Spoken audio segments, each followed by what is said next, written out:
Channel നിങ്ങൾ subscribe ചെയ്തിട്ടില്ലെങ്കിൽ red subscribe button ഒന്ന് പ്രസ് ചെയ്യുക. അതിനുശേഷം സൈഡിലുള്ള ബെൽ ബട്ടൺ കൂടെ ഒന്ന് ക്ലിക്ക് ചെയ്യുക. അതിൽ ഓൾ എന്ന ഓപ്ഷൻ ക്ലിക്ക് ചെയ്യുക. എങ്കിൽ നോട്ടിഫിക്കേഷൻ നിങ്ങൾക്ക് ലഭിക്കുന്നതാണ്. ഒരു പാൻ അടുപ്പിൽ വെച്ച് അതിനകത്തേക്ക് 3 ടേബിൾ സ്പൂൺ വെളിച്ചെണ്ണ ചേർക്കുക. അതിലേക്ക് 3 മീഡിയം സൈസ് സവാള അരിഞ്ഞത് ചേർക്കുക. ഇതിലേക്ക് ആവശ്യത്തിനുള്ള ഉപ്പ് കൂടെ ചേർത്ത് വഴറ്റിയാൽ പെട്ടെന്ന് സവാള വഴന്നു കിട്ടുന്നതാണ്. അതിന് ആവശ്യത്തിനുള്ള ഉപ്പ് കൂടെ ചേർക്കുക. ഇതിലേക്ക് 1 ടേബിൾ സ്പൂൺ വെളുത്തുള്ളി ചതച്ചതും 1 ടേബിൾ സ്പൂൺ ഇഞ്ചി ചതച്ചതും 6 പച്ചമുളക് നെടുകെ കീറിയതും ചേർത്തിട്ടുണ്ട്. നന്നായി വഴന്നു കഴിഞ്ഞാൽ ഇതിലേക്ക് 2 ടേബിൾ സ്പൂൺ മല്ലിപ്പൊടിയും 1 ടേബിൾ സ്പൂൺ മുളക് പൊടിയും 1/2 ടീസ്പൂൺ മഞ്ഞൾപ്പൊടിയും ചേർത്ത് നന്നായി വഴറ്റുക.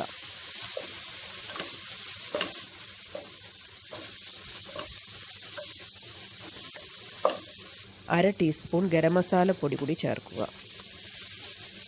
ഇവയുടെ പച്ചമണമെല്ലാം മാറി നന്നായി വഴന്നു വരുമ്പോൾ ഇതിനകത്തേക്ക് നമ്മൾ ഒരു തക്കാളി അരിഞ്ഞത് ചേർക്കുക.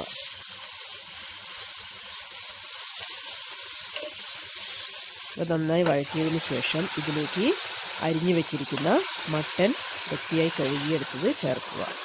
ഇത് മട്ടൻ വെച്ചും ചിക്കൻ വെച്ചും ബീഫ് വെച്ചും നിങ്ങൾക്ക് ചെയ്യാവുന്നതാണ്. ഇപ്പോൾ ഞാൻ മട്ടനാണ് ഇവിടെ യൂസ് ചെയ്തിരിക്കുന്നത്.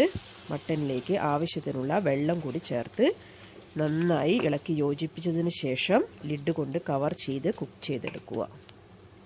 മട്ടൻ കുക്കാവുന്ന സമയം കൊണ്ട് നമ്മൾക്ക് ഇതിന് വേണ്ട മാവ് തയ്യാറാക്കിയെടുക്കാം. ഇതിനു വേണ്ടി പുഴുങ്ങലരിയാണ് ഞാനിവിടെ യൂസ് ചെയ്തിരിക്കുന്നത്. പുഴുങ്ങലരി ഒരു 4 മണിക്കൂർ മുന്നേ തന്നെ നല്ല ചൂട് വെള്ളത്തിൽ കുതിർത്ത് എടുക്കുക. അതിനുശേഷം വൃത്തിയായി കഴുകി ഒരു മിക്സറിൽ അരച്ചെടുത്തതാണ്. ഇതിലേക്ക് 1/2 കപ്പ് തേങ്ങയും 5 ചെറിയ ഉള്ളിയും 1/2 ടീസ്പൂൺ ജീരകവും ചേർത്ത് അരച്ചെടുത്തതാണ്. ആവശ്യത്തിന് ഉപ്പും കൂടി ചേർത്തിട്ടുണ്ട്. നിങ്ങൾക്ക് അരിപ്പൊടി യൂസ് ചെയ്തും ഇത് പത്തിരി ഉണ്ടാക്കിയെടുക്കാവുന്നതാണ്. അതിനുശേഷം ചെറിയ ഉരുളകളായി എടുത്തതിന് ശേഷം മാവ് കൈവെള്ളയിൽ വെച്ച് നന്നായി ഉരുട്ടിയെടുക്കുക. അതിനുശേഷം നീളത്തിൽ ഉരുട്ടിയെടുക്കുക. നീളത്തിൽ ഉരുട്ടിയെടുത്തതിന് ശേഷം കൈവെള്ളയിലേക്ക് ആവശ്യത്തിനുള്ള കുറച്ച് ഓയിലൊന്ന് തൊട്ട് തടവിയതിന് ശേഷം നന്നായി ചെറിയ ഉരുളകളായി എടുത്ത് കഷ്ണങ്ങൾ എടുത്ത് ഉരുളകളാക്കി എടുക്കുക. അതിനുശേഷം ആ വിരൽ കൊണ്ട് ഒന്ന് പ്രസ് ചെയ്ത് കൊടുക്കുക. നന്നായി ചെറിയ പീസ് എടുത്തിട്ടാണ് ഞാൻ ഉരുട്ടുന്നത്. കാരണം നന്നായി ചെറിയ പത്തിരികൾ ഉണ്ടാക്കിയാലാണ് നമ്മുടെ പത്തിരി മസാലകളൊക്കെ പിടിച്ച് നല്ല ടേസ്റ്റിയായി വരുന്നത്. അതിനുവേണ്ടി ചെറിയതായിട്ടുള്ള മാവ് എടുത്ത് കൈവെള്ളയിൽ വെച്ച് ഒന്ന് നന്നായി ഉരുട്ടിയെടുത്തതിന് ശേഷം ആ വിരൽ കൊണ്ട് ഒന്ന് പ്രസ് ചെയ്ത് കൊടുക്കുക. അങ്ങനെ നമ്മൾ പത്തിരിയെല്ലാം ഇവിടെ തയ്യാറാക്കിയെടുക്കുന്നത്. നിങ്ങൾക്ക് വീട്ടിൽ കുട്ടികളോ അല്ലെങ്കിൽ വേറെ ആരെങ്കിലും ഉണ്ടെങ്കിൽ അവരെ കൂടി ഈ പത്തിരി തയ്യാറാക്കാൻ വേണ്ടി വിളിച്ചു കഴിഞ്ഞാൽ നിങ്ങൾക്ക് എളുപ്പത്തിൽ ഈ പത്തിരികളെല്ലാം പെട്ടെന്ന് തന്നെ തയ്യാറാക്കിയെടുക്കാൻ പറ്റുന്നതാണ്. ഈ മാവ് ഉപയോഗിച്ച് ഞാനിങ്ങനെ പത്തിരികളെല്ലാം പരത്തി ഒരു പ്ലേറ്റിലേക്ക് റെഡിയാക്കി വെച്ചിട്ടുണ്ട്. ഇവ നമുക്ക് ഇനി ഒരു സ്റ്റീമറിൽ വെച്ച് ആവി കയറ്റി നന്നായി വേവിച്ചെടുക്കാവുന്നതാണ്. ഇങ്ങനെ ചെറിയ ചെറിയ പത്തിരികളായിട്ട് വേണം നിങ്ങൾ ഉണ്ടാക്കിയെടുക്കുന്നതിന്. ഒരു പാത്രം എടുത്ത് സ്റ്റീമറിന് വേണ്ടിയിട്ട് ഒരു പാത്രം എടുത്ത് അതിലേക്ക് കുറച്ച് ഓയിൽ ഗ്രീസ് ചെയ്യുന്നുണ്ട്. ഇതിനിടയിൽ ഒരു ഇല ഉണ്ടെങ്കിൽ വാഴയില ഉണ്ടെങ്കിൽ അതിൻ്റെ ഒരു കഷ്ണം വെച്ച് കൊടുത്താലും മതി. അതിലേക്ക് നമ്മൾ ഉണ്ടാക്കി വെച്ചിരിക്കുന്ന പത്തിരികൾ ചേർക്കാം. ഒരുപാട് പത്തിരികൾ ഉണ്ടെങ്കിൽ നിങ്ങൾ 2-3 തവണയാക്കി വേണം ഉണ്ടാക്കിയെടുക്കാൻ.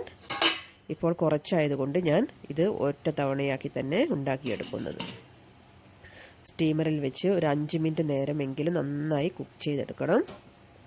5 മുതൽ ഒരു 10 മിനിറ്റിനുള്ളിൽ ഇറക്കിയാൽ മതി.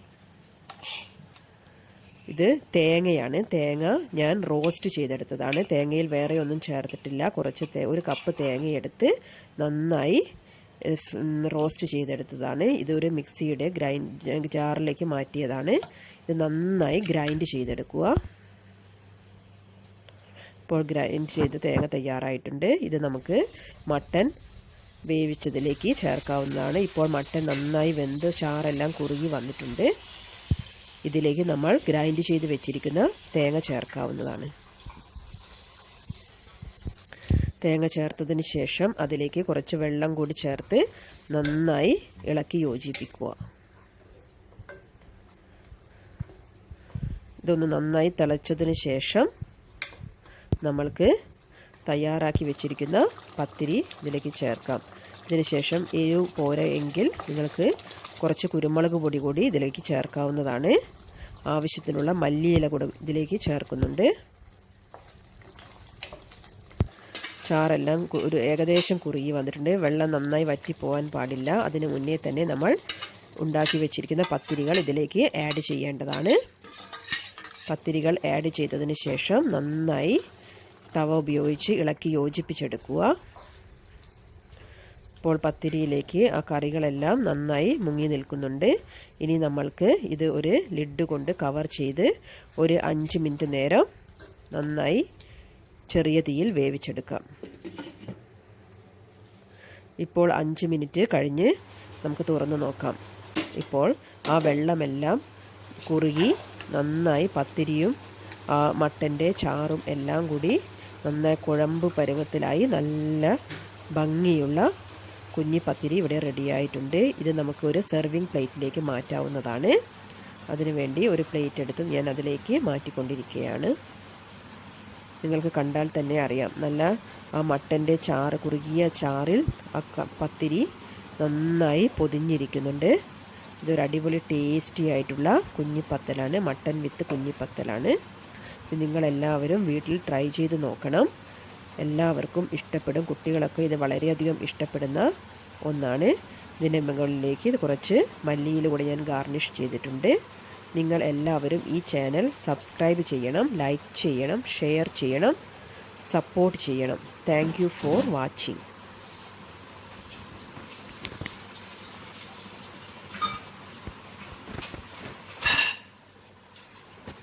ഇതിൻ്റെ ചാനൽ നിങ്ങൾ സബ്സ്ക്രൈബ് ചെയ്തിട്ടില്ലെങ്കിൽ റെഡ് സബ്സ്ക്രൈബ് ബട്ടൺ ഒന്ന് പ്രസ് ചെയ്യുക.